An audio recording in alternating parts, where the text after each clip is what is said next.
stop him. It's not a matter of I don't have the knowledge that it's wrong. He does. He doesn't care.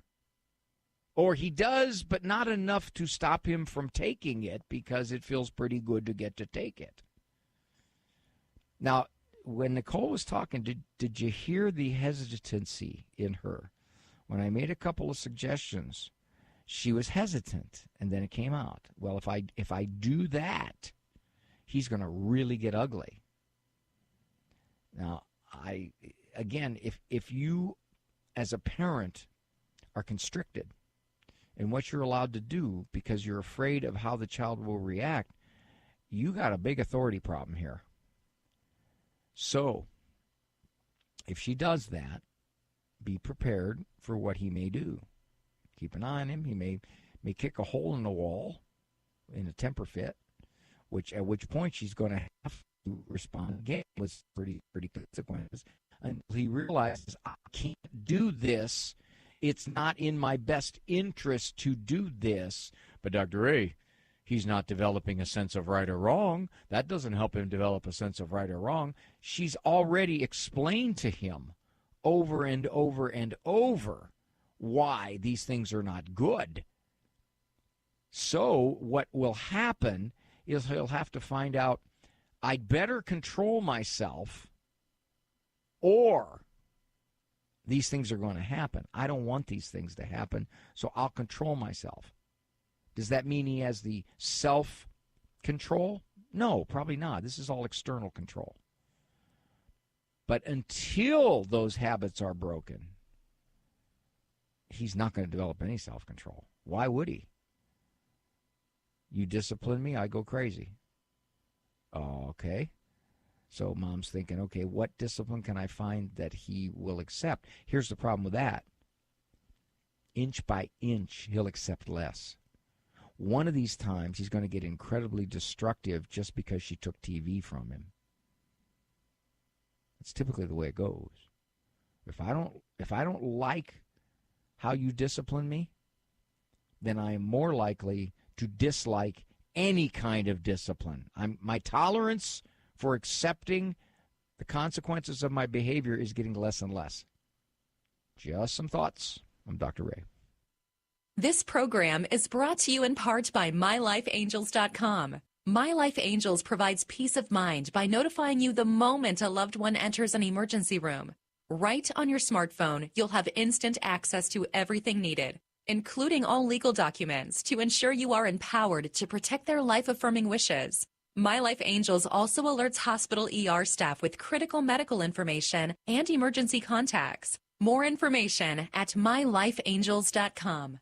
What is going to happen to the number of people living alone into their 80s and 90s? I'm Chuck Gatica, and this is Journey Strong. For various reasons, the number of seasoned saints in their 80s and 90s is climbing fast. Within this decade, the first baby boomers will turn 80. Gray divorce is a thing. And of course, there is the reality of our mortality. As expected, more females will enter their 80s and 90s alone. These statistics are sobering, but they don't have to be depressing. Some like living alone. Many of us have family nearby. But the stats show that families and public policy will be affected greatly by this demographic shift. So what can we do? Plan ahead. Honestly assess your health and abilities and make adjustments, even to your home. Embrace technology to help you on this journey. Build community with your family, friends, and in your parish. And remember, Jesus is always with us. It's a promise. For more, look for the Journey Strong tab at the homepage of AveMariaRadio.net.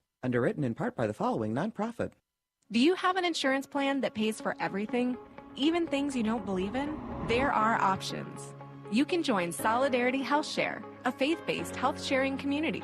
Plus, Solidarity Health Share can save you money with prices starting as low as $384 a month for families. Call to see how much you can save. 844-398-9399. That's 844-398-9399.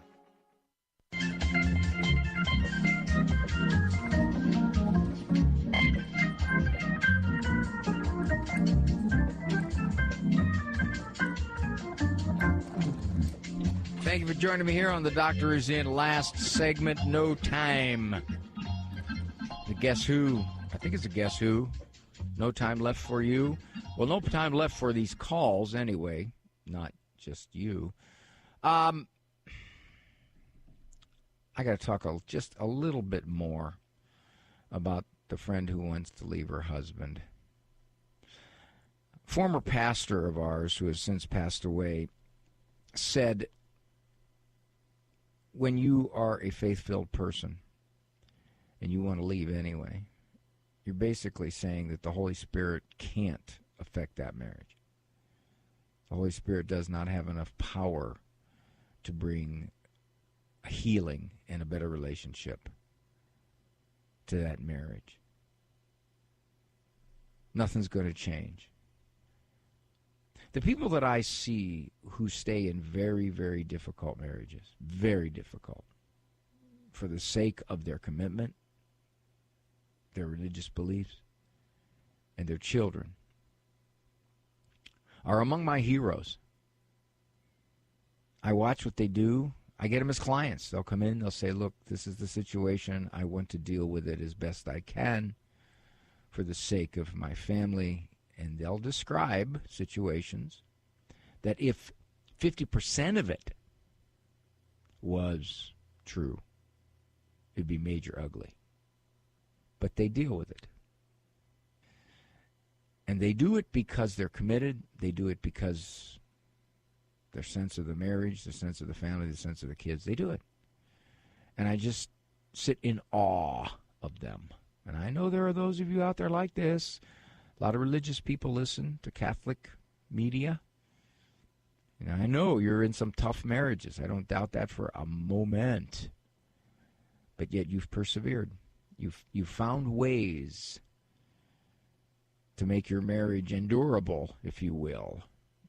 You found ways to provide a family life for your children, despite the fact that your marriage is struggling terribly. So, God bless you. God bless you. God strengthen you. You are my heroes. Truly, truly. Thanks for joining me here on The Doctor Is In. I got to run. Well, I don't have to run. My age. I got to walk. Good Lord permitting. I'll see you on Monday. Walk with God. And hold those kids tight by the hand. Can't hold them if you leave them.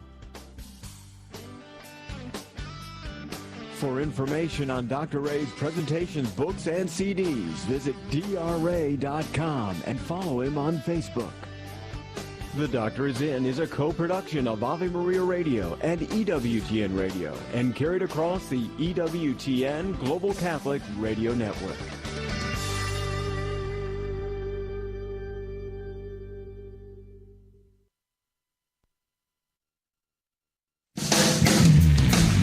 Celebrating 2,000 years of truth.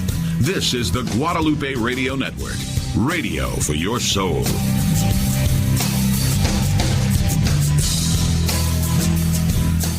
I've been listening to Guadalupe Radio for a couple years now, and I think it was a bumper sticker I saw on somebody's car one time, and it's a radio station that I don't have to be concerned about or worried about. When the kids and I are driving, I don't have to worry about inappropriate items. It's just the opposite. It's educational. I've learned so many different topics and on different subjects that I couldn't believe being a Catholic and being baptized as a child. There's so many things I didn't know, and now in these past couple of years that I've been listening in, I've learned so much. Attention DFW residents. Do you love golf? Well, so do our sponsors at Catholic Pro-Life Community. Join them on September 21st at 12 p.m. at the Cowboys Golf Club on 1600 Fairway Drive in Grapevine for the 23rd Annual Pro-Life Community Golf Classic. Playing will not just benefit you, but also help change the lives for expectant mothers who chose the gift of life. For further information, visit prolifedallas.org.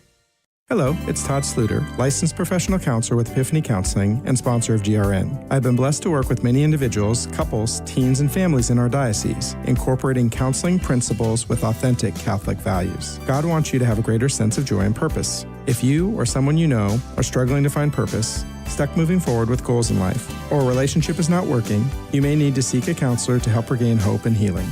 You may get in touch with me at 469-556-8336.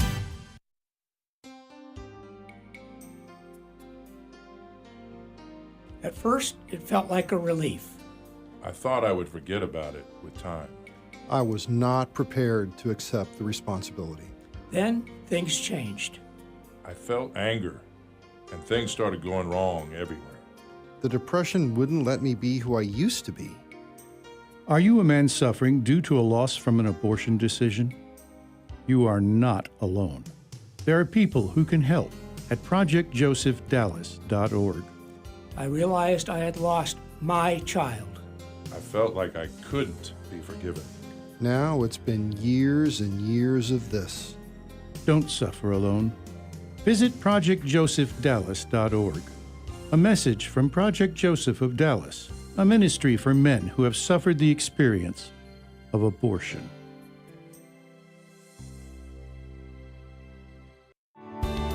Thanks for listening to KATH 910 AM, Frisco, Dallas, Fort Worth on the Guadalupe Radio Network. Catholic radio for your soul in North Texas. Heard also on grnonline.com and on your smartphone.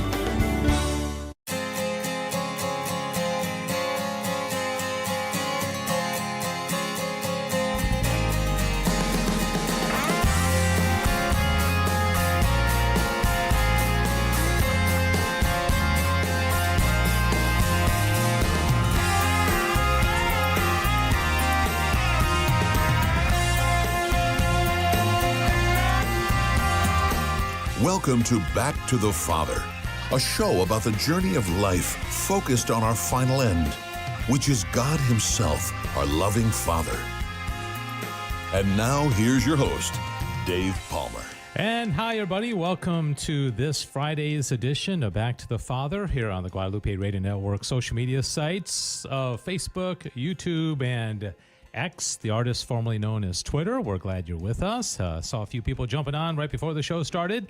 And this is a show where we have kind of a roundtable discussion about some topic related to the Summa Theologia of St. Thomas Aquinas. And we're glad that you're with us. This is a participatory show. In fact, on Catholic Drive Time this morning, Rudy specifically said, do you guys take calls on Back to the Father? And I said, of course we do. Any way you want to communicate with us, Morse code, smoke signals, email, Wait, text. who's interpreting the smoke signals and the Morse code? Is that my job? It's never happened. So we haven't had anybody. But if people start doing that, then we're going to have to hire somebody who knows how to interpret Morse code. I mean, like, beep, beep, beep, beep.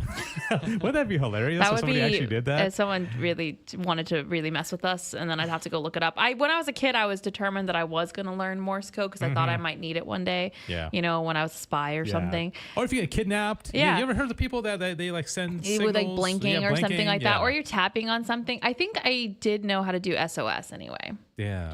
I used to send you Morse code signals during the show, but you never picked up on them, so I just stopped doing it. So clearly I didn't know. Yeah. I was like, and then smoke signals would set off the alarms, and I just didn't think that would be a Kent good might not idea, be happy right? with us. No, definitely not. But speaking of smoke signals, I got a picture up here on this first picture. See that transition? Wow. Okay, but let me just say that the topic for today was a source of a little bit of embarrassment for me this morning because there's no absolute rhyme or reason as to how I pick topics. To be honest with you, I kind of zip through the Summa and I just find a topic and I say, wait, we've never talked about that before. That seems like it'd be kind of interesting. So yesterday, late in the day, I thought, you know what? I got to send an email to Adrian and Rudy that what we're going to talk about tomorrow morning on Friday morning. And I said, let's do what I call sloth. Adrian calls it sloth. Sloth. Okay. So who calls it sloth besides Adrian? But I conformed on CDT this morning. You conformed? Because here's why. Okay. Because a few weeks ago we were talking about the sophists, right? The Greek philosophers who were Socrates' kind of intellectual opponents, and every philosopher that I've seen on YouTube that I trust, like Dr. Peter Kraft and people, they all call them sophists. So I got on the air and I said, we're going to talk about the sophists. And Adrian's like, okay, the sophists? He starts talking about sophists. And I'm like, oh my goodness, we're saying it. So today he introduces me and says, Dave's going to talk about sloth. Is that a running joke? No, I think he actually he was. And so I'm like, you know what? I'm not 100% sure. I think the animal sloth Is the deadly sin sloth? I mean, I thought it was sloth. I mean, yeah. You know what? We need an English professor on here to help us with these things. I know. I did a search before the show, and William heard me. I did. You go on YouTube, and they'll like pronounce it, and it was this English guy, and he's like, "It is pronounced sloth, sloth." And I'm like, yeah, okay. So not sloth. Anyways, I don't know if Adrian's here to defend himself, but I just got to pick some word that isn't like confusing. But right. You need to find some word that everyone can unanimously agree on. Yeah. So then the other thing is I'm like, why did I pick sloth, the deadly sin of sloth, on Our Lady's birthday? Oh. And so I get in the car this morning, and I'm listening to CDT on my way here because I do my segment at 7:00 from the studio here. And I hear Rudy and Adrian celebrating Our Lady, and it's her birthday, and Dave will be on next hour talking about the deadly sin of sloth. And you're like, that just brought the mood down. I know, but you know what? There's an absolute connection. So I immediately texted them and I said, hey, start off my segment talking about the Blessed Mother. Okay, we got another person voting for sloth, by the way. Oh, really? And Forrest is. So he says he's always heard sloth. Is it like a regional thing? Yeah, I don't know. I mean, you would think sloth, right? I would say I always say sloth. Yeah. Sloth. So I just didn't feel like because I got my segment is so short in the morning anyways. Spending all the time arguing over. If we get into like a back and forth about like how do you pronounce it, so but it also I'll get to the Blessed Mother thing here eventually about the connection to it. Because I think it's actually a good connection, but totally accidental. I didn't plan it that way. But it's also a very misunderstood deadly sin, but it's also a fascinating one, if deadly sin's going to be fascinating. Because I think, and I said this on the show this morning, I bet you 9 people out of 10, if you say, what is sloth, are going to respond with one particular word. So I'll put you guys to the test. What do you think that one word is? Exactly. That's what I was thinking. Yeah, they're all going to say laziness, but sloth is not. It's not laziness. Traditionally, that has not been the definition That's what of my it, mom right? said, yeah. Yeah, she did. Yeah, we were talking about it on the way. She's like, what's the show about today? And I said, we're talking about sloth. And she said, what is it? And I said, it's basically laziness. And she said, no, it's not. Oh, good for her. Yeah. Good for her. All right. Your mom is so smart. Yeah. Yeah, I mean, like if I'm supposed to mow the yard and instead I watch a college football game, that's not the deadly sin of sloth. Right. Okay. In fact, it's what sin would that fall under then? Laziness. Oh. No, I mean laziness. I think is its own thing. Yeah, it's kind of its own thing. The way she described it was laziness it's separate from sloth. Laziness is like just being lazy and like not doing any work. But sloth is like it's not the word's not lazy, but it's like you're not focusing on your studies, your education. You're being the negligent or negligent. Something like it's that, it's actually more than that. I mean, she's getting a lot closer to it. But when I tell you the actual definition of it, it's really fascinating. I'll tell you that in a second. Oh, yeah, one other. I remember now. She said it had something to do with immorality or something like that, like the ability to not, like you're not doing your duty or something. You're not doing what you should be doing. Right, yeah, yes. that's part of it as well. But the definition is just kind of wild. But I want to also talk about it in comparison to the other deadly sins as well, because it's very different from all the other deadly sins in many ways. I think it's something that we should talk about more. I mean, when's the last time, and again, we can talk about our confessions. Priests can't talk about our confessions. But have you ever gone to confession and said, I'm going to confess sloth? I don't know if I've ever said sloth, though use that word, but I've definitely done laziness in spiritual life and in chores and things like that. I've used that. Oh, I do times. that. I say that. Honestly, it's terrible. Yeah, it's like a staple. Like I just couldn't reuse my old confession. Just be like add laziness all the time. Add to that. And I always add on like I'm a father and a husband, head of the household. I mean, so it's actually worse for me than you guys. I mean, because you have nobody under your immediate spiritual care right now. Just my dog. Yeah. By the way, Forrest says sloth is slow moving or lazy. The other pronunciation indicates, spiritual inefficiency or unwillingness to sacrifice. So he's saying that it might be a separation, like sloth might be like the animal, like the laziness, and then sloth might be the spiritual. Okay. I wish I need an English major to come over here and confirm. Yeah, I know. Somebody help us out here, but for the sake of simplicity, we're going to say sloth. I mean, if you want to say Sloth, you can do that, but we're going to say it's Sloth. And by the way, Rudy was asking about phone calls. If anybody's out there and wants to call during the live show today, 877-757-9424. So anyways, happy birthday to the Blessed Mother. Woo-hoo. We should have had a cake. And, there's one on the screen there. Can't you see that one? Yeah. We should have had a cake we could eat. No, yeah. I correct myself. So do you guys, have y'all ever done like cakes for the Blessed Mother or anything like liturgically? I have for the birthday of the church. Pentecost. Okay. Yeah. Okay. So I got up this early this morning to get up here, and my little 10-year-old son comes running down the stairs at about 6 o'clock in the morning, and he says, "Dad, we're making a cake today." And I said, "What for, buddy?" And he said, "For Blessed Mother's birthday." Aww. And so he and my wife were going to do that. And Rudy was saying on the show this morning that his wife was going to throw a party today. That's awesome. I remember interviewing a lady, her name, I'll never forget this. I mean, I normally don't remember this kind of stuff. Her name was Meredith Gould. And early on, this must have been like 15 years ago, in Catholic radio, I interviewed her, and she wrote a book called The Catholic Home. And it's all about traditions. And I want to say she was a Jewish convert, because in a lot of our celebrations, kind of stem from Jewish liturgical feasts and things like that. Yeah. But, like Pentecost, a little birthday party on Pentecost, because it's the birthday of the church or the Blessed Mother. They only celebrate 3 birthdays in the liturgical calendar right here. Jesus, Mary, and I think John the Baptist. John the Baptist. So anyways. All right, so happy birthday. I put that as a bonus question on a test that I gave for my high school students today. I said, what do we celebrate today? Nice. And they had all just been like, as a school, praying the rosary. So I was like, and one of the kids said, Mary's incarnation.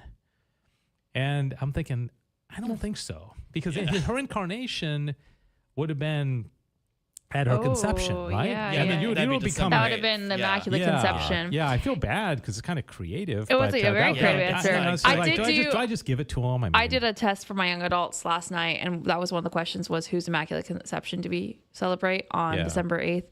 And actually, there was a few... It was kind of split, actually. Everyone got a little confused, I think. They said Jesus? Yeah. I used to think that as well. It's very easy. It's a very common misconception. The Immaculate Conception is a misconception. Yeah, right. Yeah. Okay, so here's the next slide. I have 4 pictures, and the first one is a sloth. I mean, God is so creative, and all the different animals there. So, does anybody have a pet sloth? I mean, is that possible? You would never be on time to anything if you had a pet sloth. But is it just like God with a sense of humor to make a creature like this? Oh yeah, absolutely. I mean, look at that little face. I mean, they're just so cute. Where do you find sloths? I mean, they're not in America, are they? Where do you? I want to say Australia, but I was going to say, yeah. I feel like you find everything in Australia. Yeah, that's true. Yeah. So all these pictures mean Central something. America, Central Brazil, America. and also Brazil and Peru. So like, I wonder if Panama, if they need to, can they book it? I mean, are they just always slow? Or if they're are they ever concerned and worried enough to move their behinds? Because what's their defense mechanism? Why wouldn't something just? I mean, they can climb trees clearly, and so that's one thing. But so, anyways, the top right picture is what people typically think of with sloth. It's kind of the couch potato, the lazy dude, right? They have 3 to 4 inch long claws and teeth. Oh, okay. So don't mess with them. They're surprisringly strong despite their slow movement, and they camouflage. Wouldn't it be great to have a pet sloth? It'd be so. The teeth might deter me a little bit. The 4-inch teeth. Yeah, right. So there are some creatures that are faster than you think. I remember when we were in Galveston and there were these little sand crabs that you go on the beach in the evening and there's all these little sand crabs and they are fast. I mean, my goodness, they can move. All right, bottom left picture actually is probably closer to sloth than the top right picture is. Top right is laziness. And the bottom right is kind of a hint about sloth as well. And the guy the bottom left isn't like despairing just because the bottom right, is she laughing or is she like dying? I can't tell. I think she's, I did a search for joy. Okay. And almost every picture for joy, it's people jumping. For some reason, it's jumping always for like, joy. Like That's people why. are always jumping when they're having it for joy. So, okay, so next slide.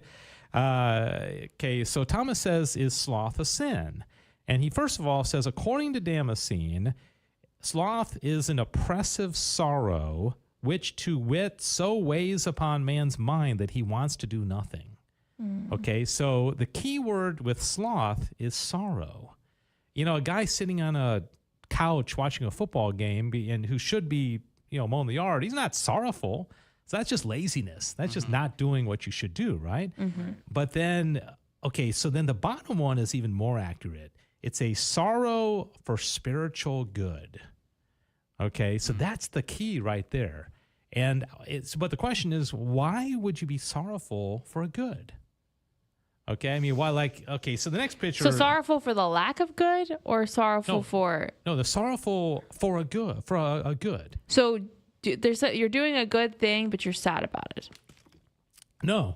I'm confused. I'm confused. No, let me give Please. you. I'm giving you an example. If I said, if the thought of going to mass makes you sad, which is, I think, the case for a lot of people. Like a lot of teenagers. Or let's say the thought of praying a rosary, the thought of, a spiritual good, or the very thought of God. Okay, that, let's say it feels like a burden, and you just feel like, oh, why do I have to do this? Oh, I can't believe I have to pray. I have to go to mass. Right. Okay. So little Johnny, you're going to get confirmed this weekend, and he's like, again, we'll get into this. It's not that Johnny just committed, a capital sin. He'd have to know what he's doing. Right. But it's an interesting thing, and that's why I think very few people really understand this sin. It's when there's a spiritual gift that is presented to us, and rather than being excited about it, joyful about it, it actually brings us sorrow. Okay, it weighs on us. Interesting. And is it not extremely common in our culture today? I mean, every single night, hey, everybody, time to pray the rosary. Oh, yeah. I remember we used to travel in across the country or road trips, and my dad. He would start jingling for his rosary in his pocket, and everyone's like, no, or I have to cut the music, and the vibes are going away. And we'd all start pretending like we're sleeping. Yep. And Dad would be, all right, time with the rosary. Yeah. But that's kind of sloth. I mean, it's like a spiritual good, but you don't see the good in it. Okay, totally different from laziness, right? Do you understand that? Yeah, I get it. Okay, so anyways, if you're out there and you have any comments about that, let us know. We're going to get into a few other things here. I got some really cool trivia, by the way, at the end of the program as well. I just take so much joy in pitting you two against each other. I just think it's so much fun. Is that a sin? No. Yeah, especially Sissel, because she's so competitive. My goodness. Yeah. Dave thought I was a very chill person until we started the show. Yeah, right. I saw the other side. So next picture shows this celebration, a party. Have you ever been to a party and you're just not enjoying it? Yes. Okay. Sometimes. So, I mean, I remember being at a party one time and somebody walked up to me and said, "Are you okay?" That's the worst. And you're like, "Oh man," you're like, "I didn't even pass that I'm having fun." and I remember dancing one time in college with a young lady, and I don't like to dance. I just don't. I'm not much of a dancer. And in the middle of the dance, she's like, "You're not enjoying this, are you?" Oh no. That's awkward. I was like, yeah.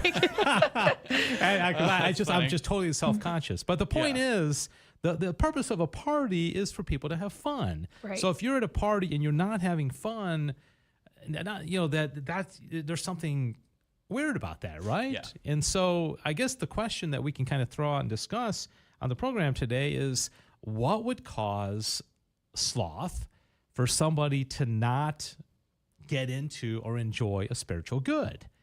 Like if it's a spiritual good, in fact, we're going to see here in a moment, it's the goodness of God.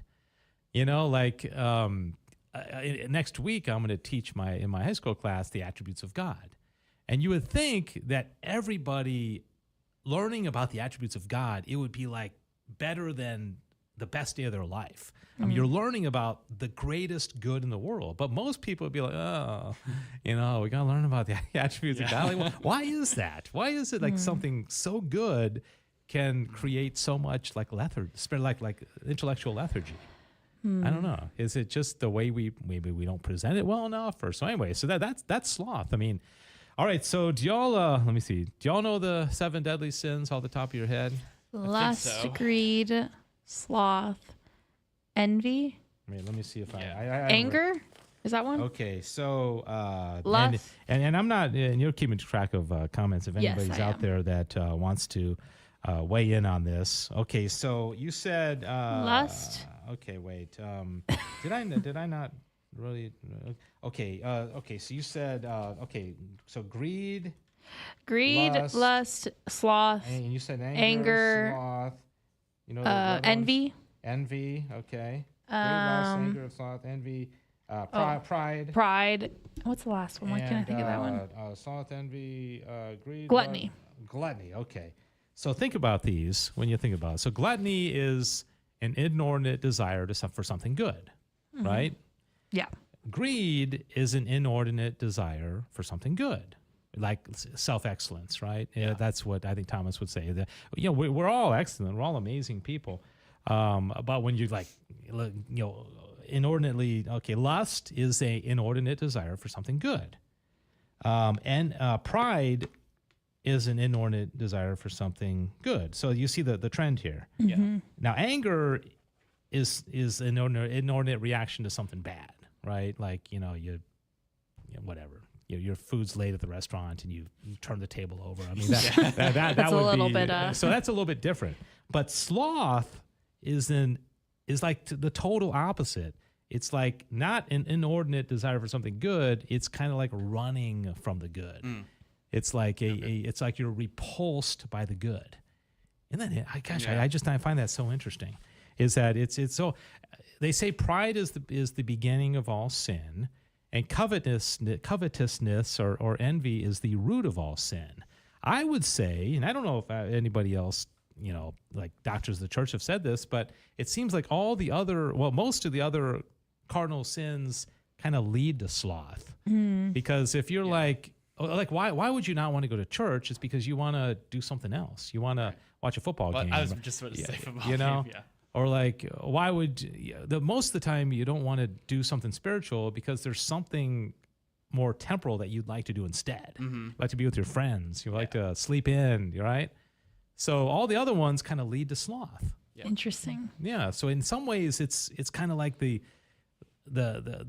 culmination of all of them. I don't know. And it seems to like really serious too, because if you're actually bored by the thought of God or you're repulsed by the thought of worshiping, a little bit of a problem.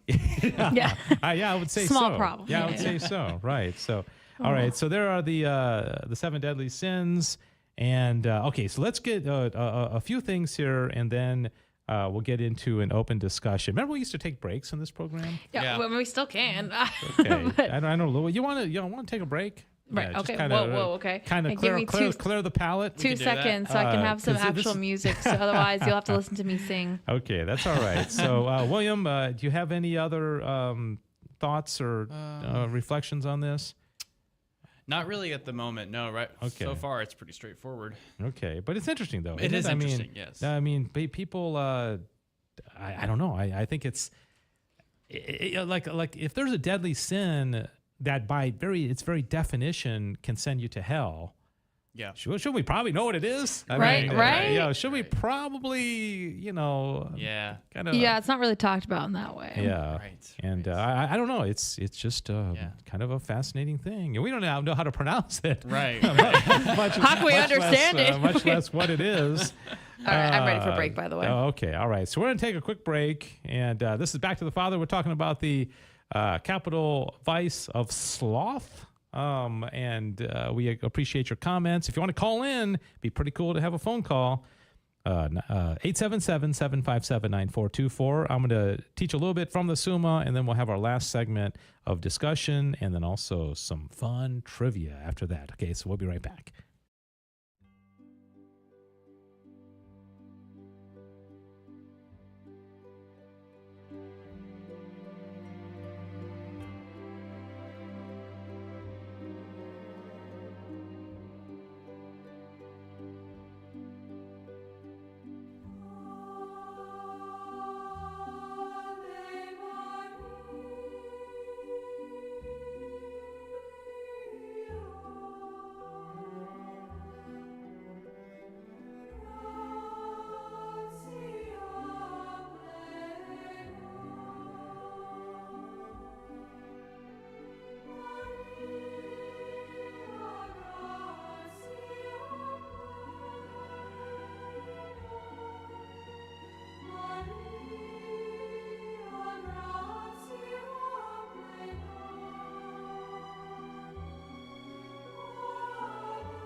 There's a part of me that would just rather listen to that song for the next 5 minutes. Right? I was like, man, you're cutting us off right as we're getting to like the crescendo I know, here. I love that song. I thought it was only appropriate on Mary's birthday. But you know, when you get 15 texts saying, get back to the program, will ya? Wow, we got 15 texts? No, actually, we didn't get any. But all right, so let's do a little teaching, and then we'll open up for some conversation. Okay, so Thomas asks in the Summa, is sloth a special vice? Okay, so I'm going to read this little paragraph here and tell me if it makes sense. Maybe we can ask William to summarize it, okay? So see if you can summarize this. We'll see. He says, wherefore we must say that a certain order exists among spiritual goods. Okay, so there's an order. Since all the spiritual goods that are in the acts of each virtue are directed to one spiritual good, which is the divine good. Okay, so all good things are directed towards God. Okay, that's easy enough. About which there is a special virtue, charity. Hence, it is proper to each virtue to rejoice in its own special good, which consists in its own act, while it belongs especially to charity to have that spiritual joy whereby one rejoices in the divine good. Okay, so every virtue should cause joy in us. Okay, if we're temperate or we have fortitude or we're patient or modest, we should have a certain degree of joy. But with charity, we especially get excited because we are, kind of celebrating the divine good. Okay, that's the highest of the virtues is charity. In like manner, the sorrow whereby one is displeased at the spiritual good, which is in each act of virtue, belongs not to any special virtue, but to every vice. Okay, so every vice is in some sense a sorrow against the opposing virtue. Okay, so if you're impatient, that's a sorrow against patience. Okay, but sorrow in the divine good about which charity rejoices belongs to a special vice, which is called sloth. Okay, so, and again, like I mentioned before, I think it's a huge problem in our culture today where people some people hate God, some people don't believe in God, but even the people who believe in God are not that excited about him. Like, oh yeah, I believe in God. Okay. Yeah, but it doesn't really affect our day-to-day life. Yeah, exactly. Yeah, that blows me away. Yeah. And that's why I think it's sloth. I mean, and this is the biggest problem is the thing we're never talking about is how do you, and maybe that'd be a theme of a share-a-thon, the dispelling sloth. Ooh. Spring share-a-thon. I can just see the graphic now. Rudy could have a sloth, our logo. Yeah, absolutely. Yeah. So, all right. So, so sloth is a special vice because it's directed against God. Okay. It's kind of like almost like a person that you know that kind of maybe bores you, or you're just like not that interested in being around. But if you're that way with God, that's not good. Like God's just not that exciting. I mean, I wish it was a little bit more exciting. Yeah, kind of like the like commandment 4 through 10 is against the neighbor, and commandment 1 through 3 is against God. It's kind of it's kind of like that. It's like more important, right? Yeah, exactly. Yeah. All right. So now it says the sloth of mortal sin. Okay, so this is kind of interesting because it explains what makes a sin mortal. Well, because the thing is, like, we're talking about we don't talk about it. I feel like for a lot of people, it may not be a mortal sin because they don't know the seriousness, the grave matter of it. You know, and if they don't, then it isn't. Right? That's like one of the three things it has to be. So how does a sin go from venial to mortal? Full knowledge. Full knowledge of this, what the sin is. It's something about where you weren't coerced into doing it. You had to be like full consent to the consent of it. And grave matter. Grave matter. Oh, very good. Thank you. I did my catechism. So, all right. So Thomas says here, mortal sin is so called because it destroys the spiritual life, which is the effect of charity, whereby God dwells in us. Wherefore, any sin which by its very nature is contrary to charity is a mortal sin by reason of its genus. And such is sloth because the proper effect of charity is joy in God. Okay, so if we have charity, we will naturally rejoice in God. While sloth is sorrow about spiritual good, inasmuch as it is a divine good. Therefore, sloth is a mortal sin in respect of its genus. So how many people are out there not like guilty of the mortal sin of sloth, but objectively speaking, are committing it? Probably a lot. A lot. Yeah. A lot. And they're like, don't tell me. I remember I had a high school kid in my class many years ago say, I said, I was going to explain some things that are mortal sin. And he's like, don't tell me, Mr. Palmer. Because he's like, now I don't know, and so I can't say. Yeah, right. He wanted to stay invincibly ignorant. But I don't know. I don't know. This is for some reason this is something that just is never talked about, except for on Back to the Father, I might add. Okay, so all of you listening, you're now with us. all three of you. Hey, Buddy's here, Annabelle's here, and so is Forrest. We have people. Okay, that is 3 people. All right, but you know what? 3 besides us, so it's 6 total. Yeah, well, my mom may be watching. There you go. So the next one says it must be observed with regard to all sins that are mortal in respect to their genus, that they are not mortal save when they attain to their perfection. Isn't that interesting to say like a sin attains its perfection? But he means like the ultimate, I guess the highest level of a sin, because the consummation of sin is the consent of reason. For we are speaking now of human sins consisting in human acts, the principle of which is the reason. Wherefore, if the sin be a mere beginning of sin in the sensuality alone, without attaining to the consent of reason, it is a venial sin on account of the imperfection of the act. Okay, does that make sense? I think so. So next picture, this guy getting very upset with his nurse or doctor. You see that picture? Okay, so at what point does that go from venial sin to mortal sin? Okay, like you can get angry with somebody, but at what point does that become a mortal sin? Yeah. I mean, it's kind of like an important question, isn't it? I mean, like, for example, if you're getting violent about it, that could definitely be a mortal sin. If your anger leads on to violence and different things like that, it could definitely be. Yeah, gosh, you attack the doctor. I mean, that would be definitely, but I guess it's like if you put undue, you can imagine someone maybe at a doctor's office just received some really bad news, so mental state may not be the best, so they might lash out in but that you instant. shouldn't throw the doctor across the room, right? Yeah. That's what I mean. But the thing is, if you continue to have that, if in a moment you're just like, please leave me, please stay away from me, I don't want to talk to anyone right now, that's like one thing. But if you're just continuing to be like, how could you do this to me, and blaming the doctor, like, it's like this. And I mean, we've probably all been through this in our head, and Thomas is going to use the example of lust here in the next one, but it's probably a very common one for a lot of people. Is like, when did that go from? Yeah, when did that go from just a because there has thought. to be like a line, you know, like, okay, it just went from venial to mortal. So when does that happen? So here's Thomas. He says, thus in the genus of adultery, the concupiscence that goes no further than the sensuality is a venial sin, whereas if it reached to the consent of reason, it's a mortal sin.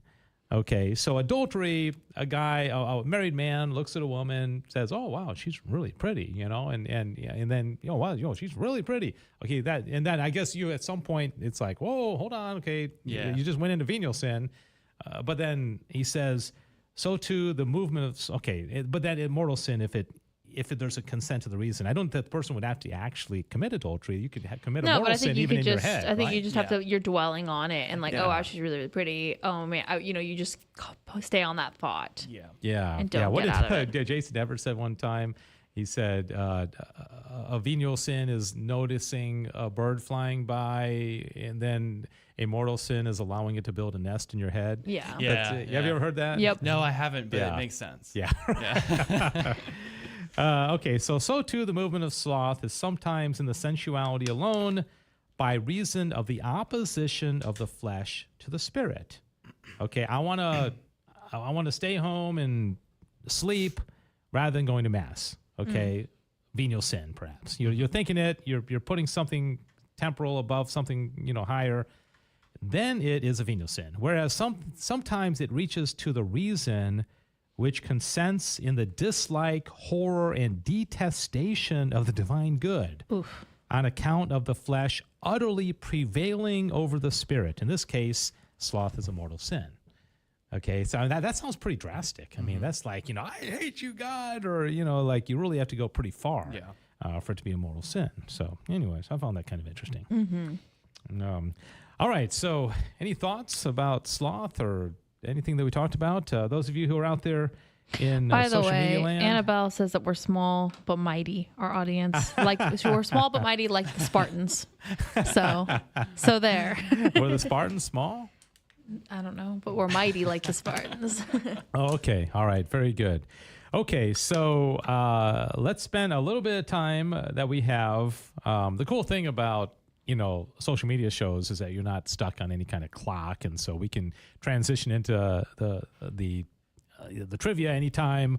But if there are any comments or any thoughts, we've got a decent number of people. Yeah, small but mighty little army of viewers right now, mostly commenting on YouTube. So, all right, this is your chance to ask any questions, make comments, insights, whatever you want. But I don't know. I find it kind of interesting. It's Sloth there. What is the way to go about discussing this regularly? You know what I mean? I'm trying to think do you because if you put on, what would be hilarious? You put on not hilarious. I mean this in a very kind of dark humor way. You put on a event at your parish talking about sloth. Let's talk about the sin of sloth. And then everyone's I don't want. And then but everyone's I don't want to go to that. I know nobody would come. That's what I'm saying. Nobody But then right then and there they're doing it. Yeah. And so I'm how does one get someone to have this discussion? I'm very curious. Yeah. Have you ever in your life seen any talk advertised? The 7 only thing I've ever at seen the parish is on the 7 deadly sins. I think I've seen a few that, but more than likely they're not going to be focusing on sloth for this long. Mm-hmm. So I'm trying. Now I'm trying to figure out. It's the one that just kind of gets overlooked. Right. I'm trying to figure because everyone's oh, I know I'm lazy, that kind of thing. So they're going to go on like that. And everybody knows, when they've committed lust, and they know when they've committed. Yeah, it's really gluttony. there are very obvious, good lines for a lot of things. You're I know when I got too angry. I know when these are much harder. Yeah, right. I mean, some of them are so obvious. Pride is well, I don't know. I mean, that's true because there's things you have to be proud. You can be proud of something that you've done or accomplished, but you can't take pride, so much pride in certain. Yeah, that one's a whole tricky one too. There's a spectrum, and again, where is that line crossed? And if it's a deadly sin, I want to know when I crossed over it. I wish you had a little radar thing where you, as soon as you got too far, just started ding ding ding ding, hot and cold. And you can see other people's alarms. Right. And it goes off. It's a little light that goes off, but then also you get an alarm in your head, and you're just nope, stay away. But the alarm tell you which sin somebody's committing? I mean, because I could be really angry right now. I think what should happen is that other people should get a little light notification. If you could see, okay, that person's going through something right now. But you in your head, you have lust, sloth. So you only know personally. Personally. In danger of sloth. Gosh. Well, they say that there's technology out there that could one day allow us to read other people's minds. And no one wants that. Oh my goodness. No one actually wants that. What are scientists doing? That, we need to put scientists, they don't understand. No one wants that. Could you imagine? You know what you want? We want to be able to fold fitted sheets. You're right. Yeah, we don't want that. Forget this science. We want to be able to fold fitted sheets. Well, they say the first result, if we could read each other's minds, is the end of all friendships. Right. I mean, it's true. Yeah. Can you imagine? Because you just have a split second. Maybe you're going through a rough time. Your best friend comes and tells you. Okay, imagine 2 women. One woman struggling with infertility. One woman is just announcing that she's pregnant. In that moment, that one friend may not be thinking the nicest thought in her head. Can you imagine if the first thing she hears is I'm actually not happy for you right now. Your thoughts scroll across your forehead or something. I mean, gosh, that would have to be the signal of the end of the world. I mean, because everybody would just be killing each other. Yeah. I mean, it would just be it would be. bizarre. You couldn't trust anyone because you know everyone's thoughts. Yeah, exactly. I know. Anyhow. Crazy. Okay, so. Anyhow. Moving on. All right, moving on. But Annabelle says, we can have these little sensors like dog collars when they get too close, to the fence. Oh. The electric fence.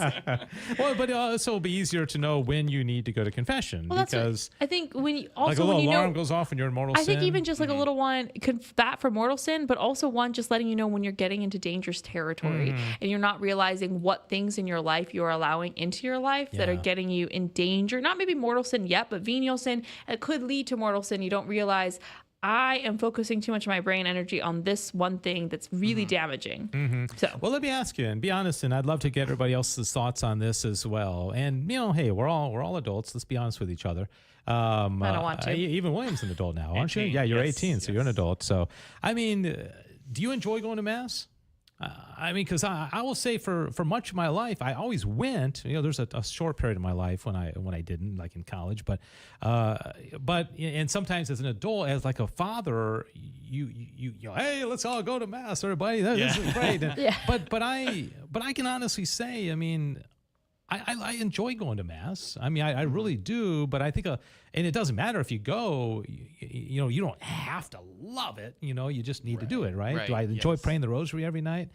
Well, not always. I mean, sometimes it's a chore. So I don't know. What do you think? Personally, for me, to be completely honest, there are times when I feel like I don't want to go because I've got too much school. I choose to go because it's a good thing to do, even though I do regularly get distracted in Mass and all of that. But it is a good thing to go, and I do go. The one thing I don't like is when I have to go, like there are certain times in the day when I don't want to go to Mass, like in the evening. I'd prefer to go in the early morning. So like things like that I can work around to make it like work. But it kind of just depends on the day and whenever the time. I don't feel like I'm enjoying the idea of going to Mass is usually when I've done something in my schedule where I've made it so I'm very stressed and tired, and I'm like, oh, I have to go to Mass. And like for instance, right now I either go to like a 7 a.m. Mass or I go to the 5 p.m. Mass because those are the two that my schedule allows me to do. And sometimes, so when your alarm goes off at like 6 something in the morning, I'm like, oh, it's my first thought. I'm like, why is my alarm going off? Once I'm up and going to Mass, I'm very happy to be there. I love my parish. I love being able to celebrate Mass, and it's very beautiful. But yeah, there's definitely times, or at the end of the day when 5 p.m. Mass comes around, I'm like, oh, I still have to go to Mass. You're like, oh shoot. But those are all things within my control that I've allowed. And so yeah.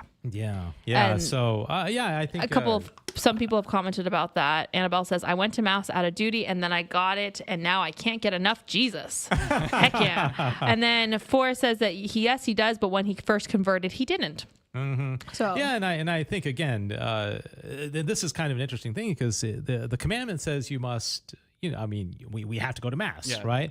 It didn't say you have to enjoy it. You have to, what our responsibility is to be just there. Go honor. Well, and I think the thing is we have to be careful with the word enjoy too, because oftentimes we get very much misinterpret what we mean by that. True. It's not like you're going to a movie, you're not going to a concert, you're not going to be entertained. The priest may not be on fire with his homily that day. He may not make the most dynamic priest that you're going to have. That's not the important thing, because you should have joy in being able to attend Mass, not the joy of being entertained at Mass. Yeah, but since Thomas used the word joy and a few times, I will say, and tell me your thoughts on this, is if you're at Mass and you intellectually understand and believe that after the consecration you have Jesus Christ, body, blood, soul, and divinity present on the altar, how could you not, just be bouncing off the walls? And if you, again, I say bouncing off the walls. Like really into it. There should be an elation or something. Is there not some sloth there? Right. Is there not like you just let it pass by without really recognizing what's happening? Yeah, it's the Eucharist is a spiritual good par excellence. Yeah, right? It's something that you don't really. I feel like because when you're in Mass, like especially if you go like all the time, like I do, I go every day. It's sometimes really easy to forget what's really going on the altar because we're human beings and we're creatures that want to see things. Although you can't really see that physically, even though it's really happening on the altar. So I think we just forget about it sometimes. But when you really do think about it, it's like that is pretty amazing. Recently, because there's ways we can help ourselves remembering how important it is. There's certain things like, obviously there's certain mannerisms and respectfulness, but there are even things that I hadn't even quite thought of. And our priest pointed it out recently. He gave a talk and he was talking about, we have a very strong altar server program at our parish. And he's very, very intentional with the people, the kids that are doing it. And he said that what he's trying to get them to do is he's telling them, you have to help me lead our entire congregation in what the proper, position is for the most important thing of their week. And that's like sitting up straight, being focused, like not, because we can get like, you get in the pew and you're like, what's the most comfortable position I can get in to be all like, sit and enjoy. But he's very much like he has the guys. So they just sit up straight. They're very intentional. They're looking at the altar. They're not distracted. They're not So I thought that was really nice. Yeah, that is. One other thing, and we have to transition to the next thing right now. And thank you for all the comments that are coming through as well. Good to have you all with us. But we talked about William of Ockham. Philosopher, nominalism. And man, I've been doing a deep dive into this whole realism versus nominalism, universalism. And, we've talked about this a little bit in Back to the Father, but I'm telling you, the more I think about this, and this ties into what we're talking about the Eucharist, is nominalism, I think, has destroyed the belief in the real presence. Because I think do you know where I'm going with this? I agree, yeah. Because realism means there's something real in things, okay? So a bird is not just a name that we give it. It's just a bird, right? William of Ockham and nominalists, David Hume, Kant, was a nominalist, would just say it's just a name we give it, right? So it's a bird, okay? But a realist would say, no, there's something real in that. And it's so hard to explain that. And I'm trying so hard to be able to find ways to explain realism. Because if you have bread and wine that has the accents of bread and wine, that is bread and wine. And then afterwards you have what looks like bread and wine accidentally, but really has changed into the body and blood, soul, and divinity of Jesus Christ. Right. That's a real change. But nominalists would just say, it's just a name. Okay, yeah, you can say it's the body, blood, Jesus, but it really is. That's why we call it the real presence. I mean, that's realism. Right. And again, I struggle to explain this, but man, I'm telling you, this nominalism is, again, it's like Sloth. Nobody's talking about it, but there's something. I've been asked to do a talk next November about how William of Ockham destroyed the world.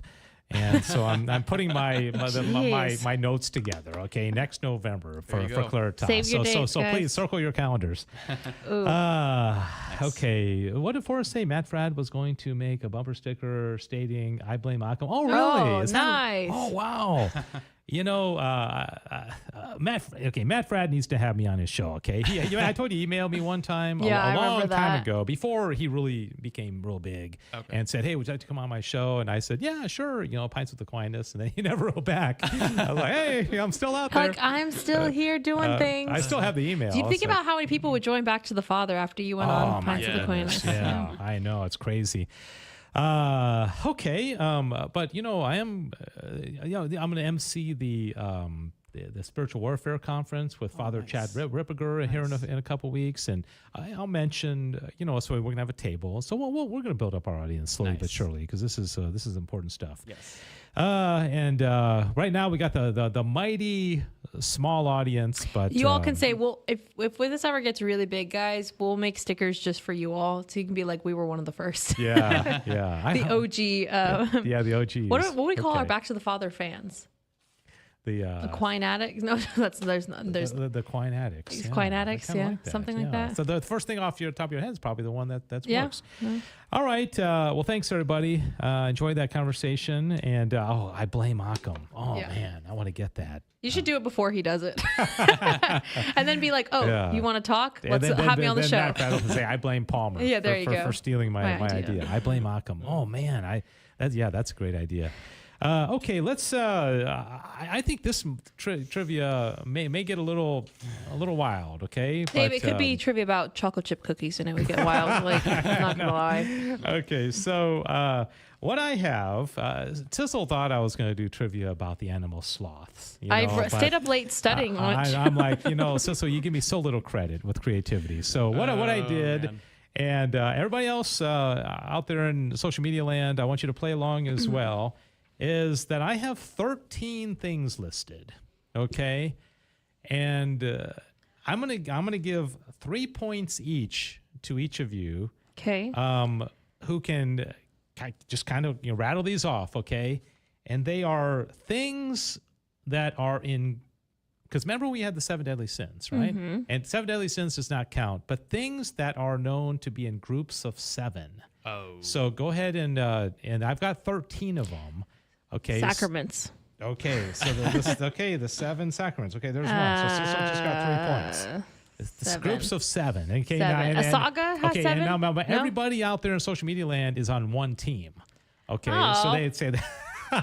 Hang on. You've only Is got there- one. You've only got one of 13. I mean, come on. Seven cardinal virtues. Okay, the There's virtues. there's- yes, I forgot okay. that there's 7 of those. 7 virtues. Okay, William got the. Well, you got. Isn't the, a saga 7 or 6? You got 3 No. theological and 4 cardinals. So those are the Okay. 7. Oh, right? that's what it is. Okay, Forrest got days of the week. Oh, for I did heaven's the days of sakes. the week. Oh Okay, my gosh, good job, social Forrest. media out there. Oh, so, creation. Wait. The 7 days of creation? Okay, wait. Does that count or is that the same? Wait, Because that's hold- what Annabelle's saying. That's the same as the 7. Oh, 7. man. Oh, wait, 7 days of creation. Yeah, that's pretty much the days of the week, isn't it? Yeah, I would say so. Yeah. Did Annabelle say that one? Yeah, we Annabelle said that okay, one. so we got they are now beating you guys. Okay, They've hang got- on a they've got 6 second. They points. have a few people, so though. some of 7 these- continents. Oh, there you Oh go. my gosh. Okay, Wow, so- that took way okay. too long. Dude, okay, Wait, are so- there 7... not 7 oceans, but there are 7 seas? 7 seas. Ah, Yes, gosh. indeed. My brother So, rattling off 1, random 2, facts from time to Okay. time. All right. The 7. Okay. The rainbow. 7 oh, colors. Yes, I'm getting in the groove. I'm getting in the groove. Oh my goodness, 7 colors of the I'm rainbow. kind of running out of ideas, though. 1, 2, 3. Okay, there's some of these. Okay, deadly sins. We said we're not going to. Are some of these really random that we're never going to get? No. A couple of them are like totally like, oh my goodness, I can't believe The 7 dwarfs. There you go, 7 dwarfs. Yes, very good. Well, What are Sissel. 7? Sissel is I'm proving her. Let me hold. I gotta check comments. I'm getting Okay. distracted. Wait, 7 C's. Forrest got that one. Annabelle's gonna say that she doesn't think they're the same. By the way, creation and days. Okay. So She also said I rainbow. gave her credit for. She also said rainbow. I don't know if she said that before or after me, honestly, though, because I was not looking. Well, she's not here, so we're gonna give it to you. Okay. There's the. Wait. There's a movie called 7 Samurai. Does that count? No. Dang it. And again, I think that's a legend. It's not to say this is an exhaustive list, but there's a couple of them that you guys are going to say, "Oh my gosh, I can't believe nobody got this." Come on, Forrest. There's the Magnificent Annabelle. Seven. It's the Yes. Is it 7? I mean, I don't know what you're going to say, but the 7 wonders. 7 Wonders of the Ancient World. Yes. Wait, the 7 Wonders of the Ancient World? Those are 2 different no, lists. you're They not gonna- are. you're not gonna They steal are that 2 one. different lists. There no. are 2 lists. Sorry. Come on, Okay, someone back me up here. So, let's see. So, okay, 7 C's. Okay. Oh, come on. Back me up, people. That was totally legit. Okay. I'm going to give you one Sorrows more. of Mary is what Annabelle says. Oh, that's a good one. wow. You didn't even have that on your list. That's a really good one. That's a very good. How do you know I don't have it on my list? I don't, but speaking on that same trend, though, 7. There's the 7 works of mercy. 7 corporal and several spiritual works of mercy. You're right. I didn't have those on my list See? either. Okay. So Sissel So just 7, got 1, 2, 3, 7 wonders 4, of the 5. ancient world is also legit. Wow. But it's fine. Okay. Oh, so, Annabelle did the 7 works of mercy too. okay. So, Sissel is just killing it here. Okay. I'm gonna give you the one that every one of you is gonna go. Seriously, I didn't think of this one. Oh, great. Hello, 7 gifts of the Holy Spirit. Oh. I mean, hello. I mean, come on. Okay, I'm going to say, really funny, in the Protestant church, we didn't really talk about the gifts of the Holy Spirit. We always talked about the fruits of the Holy Spirit, and they were different. And there's 12 of those. There's 12 of those, so it's Yeah. different. So I 7 never gifts of really the think Holy about the Spirit. 7 fruits of the... Forrest says the churches of Revelation. Ooh. I think there were 7. Hey, Tova says you're right, Sissel, about the Ancient? about the ancient. But There's, it's like it's the ones that are on my list. Yes. I mean, okay, so. but you didn't have the 7 Sissel, sorrows of Mary you've on got Mary's 21 birthday. points. William has 6. Our social media friends have 9. I mean, come on. Because my friends and I just had a disagreement Okay, about this. so- What were the so Forrest just ancient gonna- wonders and which ones were the wonders of the world? And they're 2 different I'm lists. gonna. This is pretty obscure. The 7 hills of Rome. Oh yeah, You ever heard totally, that one? totally knew that. Obviously, Seriously? Okay. No. Okay, now, the 7 swans a swimming. Oh, on. we're not in Christmas yet, I Dave. know. Let us have a. Okay, so now this one's pretty obscure, but 7 games in the like World Series, you know. Oh. You have to best out of 7. Oh, okay, yeah, that's pretty yep. obscure. Now this one is nobody under 40 years old is gonna. Okay. Sissel maybe because she's got an old soul. Okay, so. And I want to know from, I don't know how old everybody is, but the 7 ingredients of a Big Mac. was the song. You know this song, right? Okay, Yeah. come on, everybody. It's 2 all beef patties, special sauce, lettuce, cheese, pickles, onions on a sesame seed bun. Okay, I went back to Kent and I said, Kent, what are the 7 ingredients of a Big Mac? And Kent immediately said, rattled it off. Okay, so anybody knew this one? Okay, 7 ingredients of a. Idea. Okay, were you ever? Okay, so that. No. Okay, so now Sissel has 21. Although my brother is getting on to me because apparently he's saying there's not a lot more than 7 C's. So is that wrong? Did I not get that one? You said there were 7. Well, I mean, obviously, but there's 7 C's, like famous. Famous There's C's. a group Okay. of 7 See, there, C's, Willem, right? take that. That's okay, my brother. So texting now me. we go into the lightning round. What? That Okay. wasn't lightning. What were you doing? So Sissel has 21. William has 6. Social media friends have 12.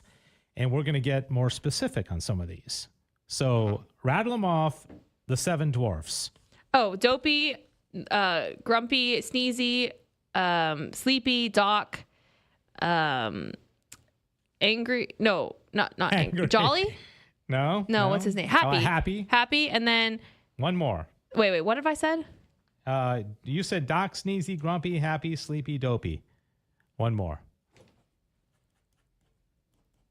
And you just got 6 points. Wow. I am impressed with Sissel. Okay, so now 7 Wonders of the World. The Hanging Gardens of Babylon. Isn't the Great Wall of China? Is that an ancient one, or is that a Great Wall of China? Great Wall of China? One. Not the pyramids. It's not the pyramids. That's the ancient one. Isn't it something about Machu Picchu? Machu Picchu. Machu in Peru. Picchu? Yeah. She's like, can you That's imagine? kind of She's like, Again, this one was recently my family. We had a discussion about this. Why can't you get on Jeopardy or something? Right? So I is didn't Willem watching? Yeah, I think he is. Or he and my sister are watching. My siblings are watching, so they're Okay. sending me. So anyone want to help me out here? We have 2, right? Or 3. Then you got the Great Wall of China, Machu Picchu in Peru. Does like the Eiffel Tower count for a wonder, or does that not a wonder? No. Okay. I mean, not in this list. Not in this list. So probably not the Leaning Tower piece either. What else? Some of is these it? you're probably not going to get. Like, is it Jesus in Brazil? yeah, Christ the Redeemer. Yeah, That's Christ, it. Yeah, that is. Now, why is that a wonder of the world? They just made it. Like how they made it, or Right. I guess so. That's the thing, is that like these are all man-made things for the most part. They're not. That's why there's the Colosseum in Rome. Oh, of course. Did anybody get that one? No, Forrest looks like he might have. And Library of Alexandria. Oh, okay. Colossus and Rhodes Library. Okay. Petra and Jordan. Chichen. Taj Mahal. Yeah, Taj Mahal in India. That was from my brother. Oh, good. Willem, that's great. The Colosseum in Italy, the Petra in Jordan, Chichen Itza in Mexico, Taj Mahal in India. Okay, so now, let's see. I'm not going to do sacraments or gifts of the Holy Spirit. You guys know that. Let's see. Last one we'll do are, the 7 C's. Oh, for heaven's sake. China come Sea? on. Is it China Sea one? No. I have absolutely no idea then. I knew that there were 7 Seas, and that's about the end. Baltic? I'm just thinking of any sea that I know. I'm not going to lie. Okay. No. Okay, the Arctic Sea, the North Atlantic, the Indian South, Ocean. the South That's an Atlantic, ocean. the Oh, Indian. that- No, the Indian. No, the Indian is. What? Oh, it is? Okay. Southern Oceans, North Pacific, South Who comes Pacific. up with this stuff? Black Sea. Tova says Okay, Black Sea. Black Sea. No, Black Sea's not on. Caspian Sea. there. Okay, no, No, that's we're not just on throwing there. out all the Okay. seas. All right, colors of the rainbow. Red, orange, yellow, blue, indigo, violet, and green. Roy G. Biv. Yeah, right? Roy G. Biv. Yeah, I did it yeah. out of order. Should have But remembered that. Yeah, you know what's so funny? I'll tell you one quick story about a rainbow. The other day in my class over the Highlands, I was talking about heaven and our final land, what the summum bonum, And so I said, what do you all imagine heaven's going to look like, right? And so we're talking about that. So I put a picture of heaven that I have, and across the top of heaven in the picture, there's a big rainbow. And one of my kids was like, "Get that rainbow out of there!" And I mean, because he's thinking LGBT. You're like, And that's I'm so sad. I'm like, That's- what? I mean, but you see where people's minds are. Well, it's so sad Yeah, because we yeah. were going through my garage and we found this little cloth perch that my sister and I have had for years, and we haven't seen it in forever. And it's rainbow, but it's very like pink and purple kind of rainbow. And we were sat there looking at it, and we're trying to decide, like, because we want to use it again. And I'm like, is this how close to the pride I flag does know. this look? Can I get away with it? When one of my birthdays, I think it was my 40th or something, my family got me a birthday and a cake, and it had a big rainbow on it. And everybody's making fun of it. Like, oh, Dave, it's like, it's a rainbow. Come on. Like, let me enjoy my rainbow. I know. I used to wear so much rainbow stuff as a kid. It's so sad. That was like most of my fashion. Yeah. Oh, yeah. That fashion kind of went out, didn't it? But we're going to reclaim the window. I mean, the rainbow. Reclaim the window. There, it's right behind you there, William. Okay. All right. Any final comments, thoughts? Hope everybody has a great weekend. We will not have a show next week because we have our Share-a-thon. Right. And then the following week, you're... hopefully we can do a show, yeah. Is that the one where you're gone the following week? Yeah. 22nd. Yeah. Oh, so once again, we're going to abandon everybody for weeks. But there's the option of you guys doing that show. There is. Well, like okay, does everyone want William and I to do a show? Do we think that William and Sissel can do a show by themselves? Okay, that's so make the vote. The 3 people watching yeah, are you going get to vote. James is voting yes. Okay. Here. So he says, you really think people are going to say no? I don't know. They're gonna like we. I wouldn't be insulted if they said no. Let's put it that way. Oh, yes, you would. yes, I wouldn't publicly be insulted. Okay, so publicly. Forrest says yes. Annabelle says yes. Why don't you guys commit to that? Because, okay, we'll commit to it. All right. First of all, I can be driving to Kansas and laughing at you guys and saying, boy, no, okay, we're gonna be saying, you know what? These 2 are just outstanding. My sister says yes. I don't feel like that counts, but okay.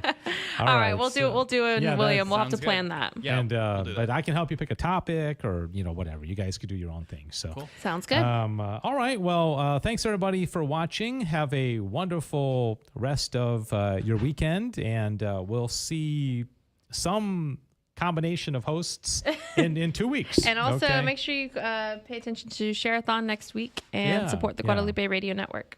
All right. And I blame Occam. All right. Those are my last words. All right. God bless. Bye-bye. Bye.